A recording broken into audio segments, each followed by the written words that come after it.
Everyone, today is Tuesday, February 1st, 2022. The time is 2:10 p.m. This is our weekly business meeting. And attending are Commissioners Brooks and Filios. Commissioner Leslie Duncan is excused. I'm officially calling the meeting to order. So I'm going to ask Keith, would you lead us in the pledge, please?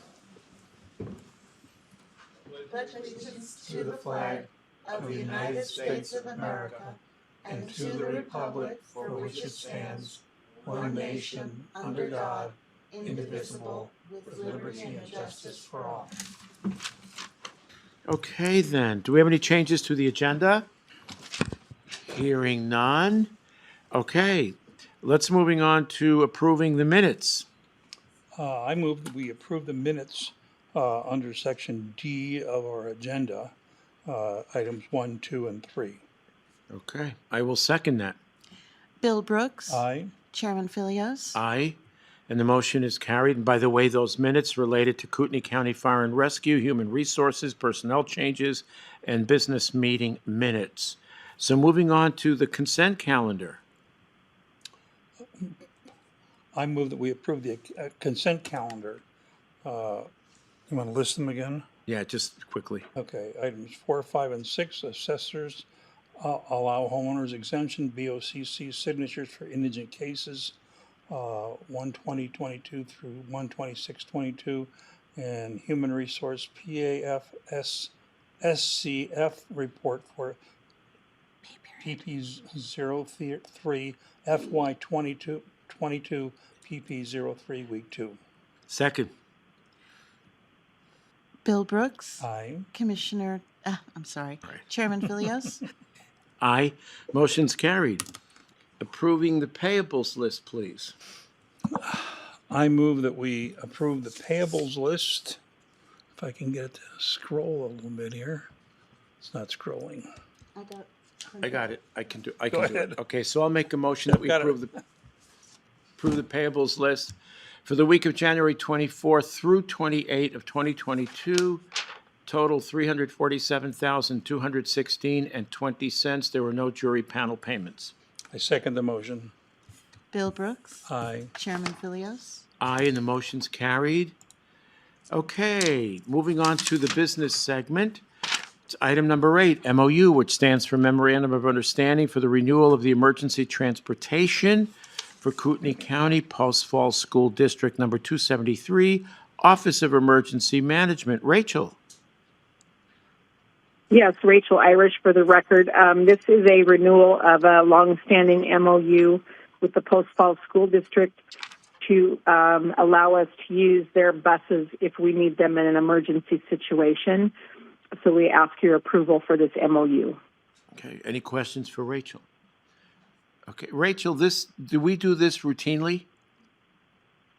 Yes, we do. Okay, motion? With all the school districts. Okay, thank you. I move that we approve the MOU renewal for emergency transportation with the Kootenai County / Post Falls School District 273 and the Office of Emergency Management. Second. Bill Brooks. Aye. Chairman Filios. Aye. Keep wanting to stick He's still Leslie in there. That's all right. I'm still a commissioner. Okay. Motion carried.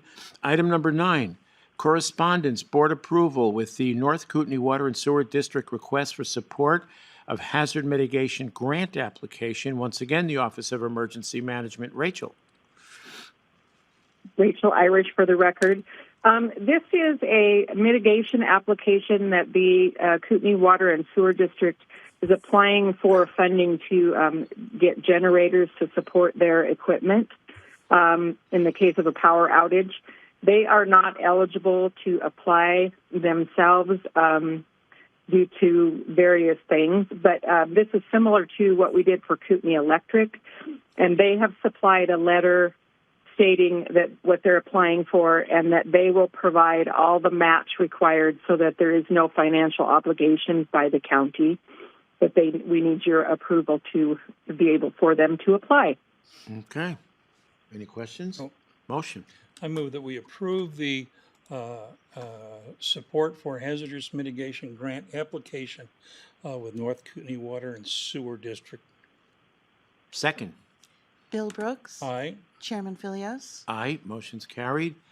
Item number 10, fiscal year 23, Western State Fire Managers Grant for the Tubbs Hill Hazard Fuels Reduction, and it's a grant application with the Idaho Department of Lands for $300,000. The cash match is the City of Coeur d'Alene and Friends of Tubbs Hill Foundation for $24,000.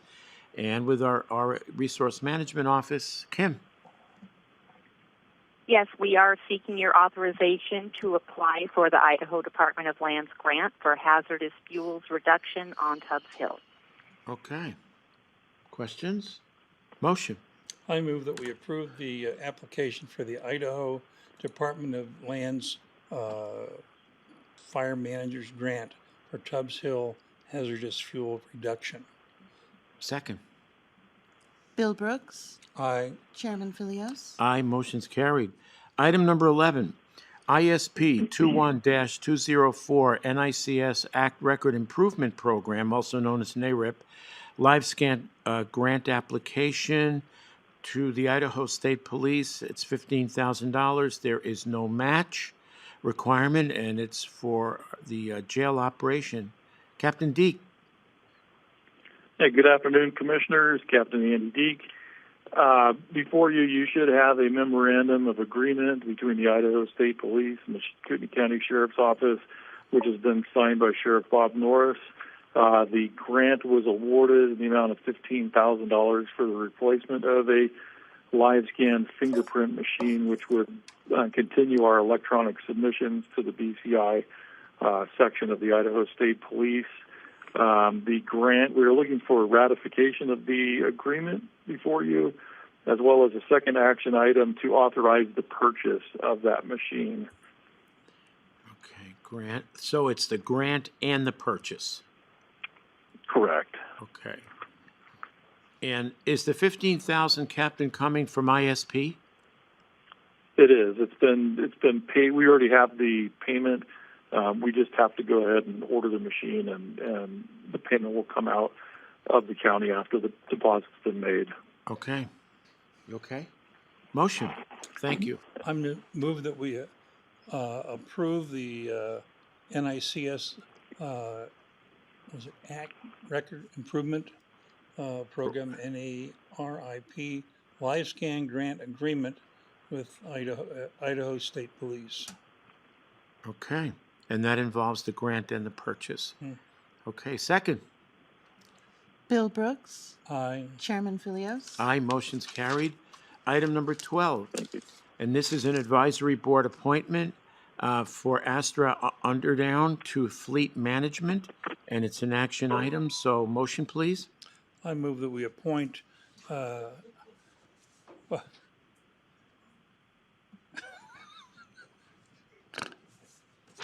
I move that we appoint Astra Underdown to the Fleet Management Committee, Advisory Board, I'm sorry. Second. Bill Brooks. Aye. Chairman Philios. Aye, motion's carried. Item number 13, Grant Use Agreement 2021 State Homeland Security Grant with the Coeur d'Alene Tribe and our Office of Emergency Management. Rachel. Rachel Irish. This is a 2021 SHSP grant use agreement. We are using some of our funds to purchase mobile computers for the Coeur d'Alene Tribal Police, and we ask your authorization on this grant use agreement. Okay, any questions for Rachel? No. Motion. I move that we approve the Grant Use Agreement 2021 State Homeland Security Grant with the Coeur d'Alene Tribe and the OAM. Second. Bill Brooks. Aye. Chairman Philios. Aye, motion's carried. Item number 14, Resolution 2022-11, the deletion of assets from the inventory. Once again, OEM. Rachel. Rachel Irish. We have completed our inventory with the auditor's office, and these assets are to be removed from our inventory. Motion. And we ask your agreement on this.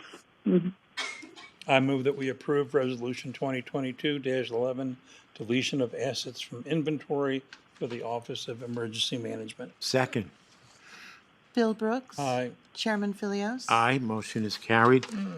Keith, I apologize, I forgot to call on you, but it was fairly straightforward. I know, it was challenging, I must admit. Oh, my goodness. Well, welcome, Astra. When did you join us, or? Oh, cool. Where from? Okay. Welcome. Good to have you. Okay, so moving on to the status update portion of our meeting. The first item is facilities expansion. Leslie isn't here to report on that, but I understand that there is a meeting mid-February with LCA Architects that will probably include many of us, if I'm not mistaken. Keith, do you know that, is it like the 17th? Would you know? It's a Friday. It's a Friday, mid-February. 4, 11, 18. Got it. Got it. Okay, so that's our next meeting with LCA Architects to present, presumably, the plan. Okay, Pack Airport lease. Stephen isn't here. I guess we're still waiting to hear back from Pack, if I'm not mistaken. That's correct. Is that true? Yep, that's right. Okay. And the FAA is here this week for inspections. Oh, So okay. 3 of them. So he is busy. All right, then. Financial snapshot. Dina. And you gave us in advance, and I thank you for it. No problem. Hopefully it's It is. big enough for you to see. Well 'Cause done. I had to print it extra large for me to see it. So we are at the end of the first quarter. So Mhm. we're about 25% through. What I've done here, there's a front and a back to this report. Just news you can use because we are only 25% through.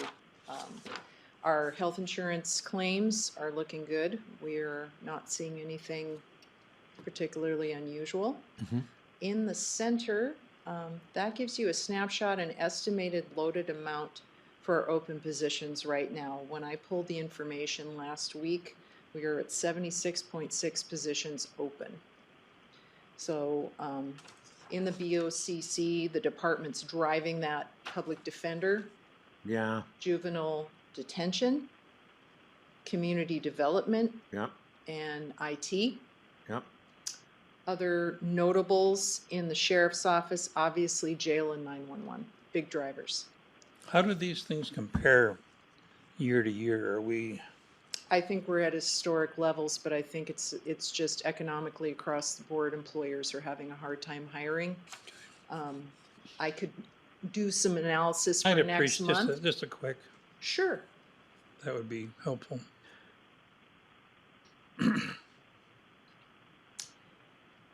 And then over to the right Uh-huh. shows our open FTEs and open position salary graphically, just to give Yeah. you an idea. But again, those comment areas are where those big bars are. Mhm. And then in the upper right-hand corner, that's the actual spend. So currently, as of this snapshot, we're at about 4.8 million underspent in personnel expenses to date. Oh. So then if we flip over the report, you can just see expenses and revenues by type and also by elected official. And I won't belabor those because, of course, we're 25% in. But down at the bottom, I added a little extra. So revenue sharing. So these are the intergovernmental revenues that we receive from the state. And we did some projections based on trend. So on the sharing trend on the left, Mhm. the red bar is the liquor apportionment Mhm. for the general fund, and the liquor apportionment for the district court is that small little nubbin that starts in 2019 at the far right. Mhm. So the liquor apportionment was split between the general fund and district court. Mhm. So you can see that one, along with the justice fund revenue sharing, are growing at a pretty fast clip.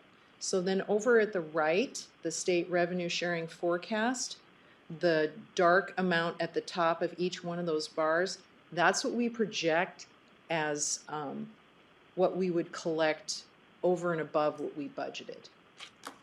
So that's what our forecasts are showing. I will, adjust those as we go on each month.